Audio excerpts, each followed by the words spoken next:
গরম গরম বিরিয়ানি যদি এরকম পাওয়া যায় তাহলে বন্ধুরা জমে যায়। আর বিরিয়ানি ভালোবাসে না এমন কেউ নেই।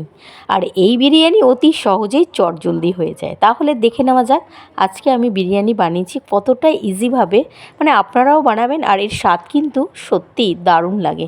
তো এইখানে প্রথমে আমি এখানে চাল নিয়েছি 750 মতন, এটা 1 কেজির প্যাকেট ছিল। তারপর এটাকে যথারীতি আমি ভিজিয়ে রেখে দিয়েছি, আগে ধুয়ে নিয়েছিলাম।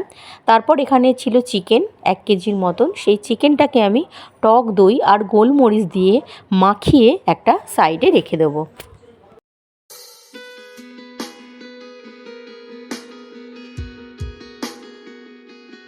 তো চিকেনটা এখানে রেখে দিলাম। তো এবারে আমি কাঁচা লঙ্কা, রসুন, আদা এটাকে একটা পেস্ট করে নেব। ব্যাস, এটা পেস্ট করা হয়ে গেলে তারপর এখানে বিরিয়ানির জন্য যেরকম আলু কাটে ঠিক সেভাবেই আলুগুলো কেটে নেব। তারপর হাঁড়িতে গরম জল বসেছিলাম, ওটা ফুটে গেছিলো। আর এই ভেজানো চালটা দিয়ে দেবো। আর ঠিক এরকম 30% এটাকে কুক করব। ব্যাস, এবারে একটা হাঁড়ি নেব, তার মধ্যে দিয়ে দেবো এরকম তেজপাতা, লবঙ্গ, গোটা এলাচ, দারচিনি। তারপর এই পেঁয়াজগুলো দিয়ে দেবো। আর এটা আমি সাদা তেলে করছি। আর তার সাথে আপনারা চাইলে একটু ঘিও মেশাতে পারেন। তো যথারীতি যখন পেঁয়াজটা এরকম লাল লাল হয়ে যাবে তারপরে কিন্তু এর মধ্যে মশলা দেওয়া হবে। তো আগে ভালো মতন এটাকে ভেজে নেবেন যাতে এটা থেকে পেঁয়াজের যে এক্সট্রা রসটা বেরিয়ে যায়। তো হালকা ওপর থেকে একটু নুন দিয়ে দিলাম। আর এইখানে দিয়ে দিলাম আদা, রসুন, কাঁচা লঙ্কার পেস্টটা। আর দিয়ে দিলাম এখানে লঙ্কার গুঁড়ো, হলুদ। এবার বেশ করে ভালো মতন এটাকে কষাতে হবে। এর মধ্যে কোনো রকমের আমি জিরের গুঁড়ো, ধনের গুঁড়ো দিইনি।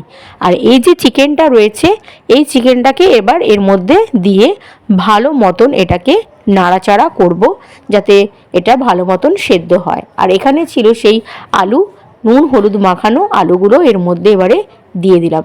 এবারে দেখুন এখানে তেল ছেড়ে এসছে বিরিয়ানিটার, মানে এটা এতটাই সহজ, এই হাঁড়ির মধ্যেই হয়ে যাবে, আপনাকে এক্সট্রা কোনো কিছুভাবে এটা করতে হবে না। তো ওপর থেকে দিয়ে দিয়েছিলাম কেওড়া জল, ঘি, আর দিয়েছিলাম বিরিয়ানি মশলা।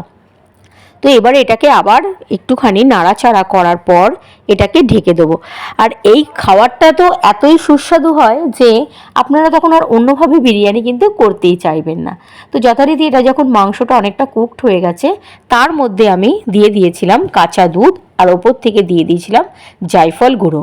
এবারে যে রাইসটা একটুখানি 30% কুক করা ছিল ওইটা এরকম ভালো মতন দিয়ে ওপরে এরকম ঘি দিয়ে তার ওপর দিয়ে আবার বিরিয়ানি মশলা আর কেওড়ার জল দিয়ে এটাকে ঠিক এরকম আটার সাহায্যে যে কোনো যেরকম লেচি টাইপের আপনারা করে নেবেন এরকমভাবে দিয়ে এটাকে মুখটা বন্ধ করে নেবেন। তাহলে কি এর থেকে যে স্টিমটা বেরোবে না, এটা সবাই জানে, তারপরেও বলছি। আর ভাপটা জিনিসটা খুব ভালোভাবে হয়। তো যথারীতি এটা চারিদিকে ঠিক এরকম বর্ডার করে দেওয়ার পর এটা আমি ঢাকনার সাহায্যে ঢেকে দিয়ে ওপরে একটা ভারী কিছু চাপা দিয়ে দেবেন। আমি চাপা দিয়েছি আমাদের বাঙালির শিলনোড়া। তো এখানে দেখুন যথারীতি এটা এরকমভাবেই 25 মিনিট থেকে 30 মিনিট রেখে দিয়েছিলাম। আর বিরিয়ানিও হয়ে গেছে।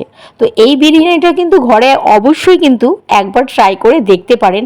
কত সহজ পদ্ধতি, আলাদা করে আপনাকে লেয়ার দিয়ে কিছু করতেও হবে না।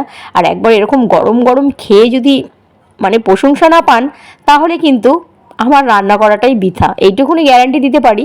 এটা রান্না করার পর প্রচণ্ডই প্রশংসা পাবেন। তাহলে এই বিরিয়ানি এবার একবার অবশ্যই বানিয়ে খেয়ে দেখুন। তো আজকের জন্য বন্ধুরা এইটুকুনি, তো ভালো থাকবে।